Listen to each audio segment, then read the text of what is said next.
నమస్కారం ఫ్రెండ్స్, ఎలా ఉన్నారండి? ఏం చేస్తున్నారు?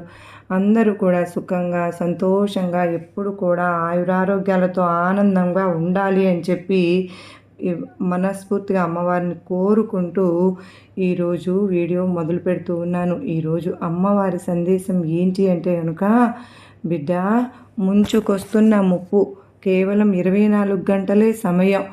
శుక్రవారం లోపే ఇది నువ్వు తెలుసుకుని తీరాలి. నీ కర్మలకు కారణాలు ఇవే.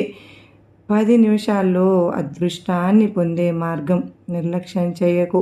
పేర్లతో సహా వాటి గురించి నేను చెబుతాను అని చెప్పి ఏదో తెలియని సందేశంతో ఈరోజు అమ్మవారు మన ముందుకు వచ్చారండి. మరి ఆ సందేశం ఏమిటో, అసలు ఆ సందేశంలో ఉండే ఆంతర్యం ఏమిటో మనకు పూర్తిగా అర్థం అవ్వాలి అంటే వీడియోని ఎక్కడ కూడా స్కిప్ చేయకుండా పూర్తిగా చూస్తేనే మనకు అర్థమవుతుంది. వీడియోలోకి వెళ్ళే ముందు ఎంతోమంది చెప్పుకోలేనటువంటి సమస్యలతో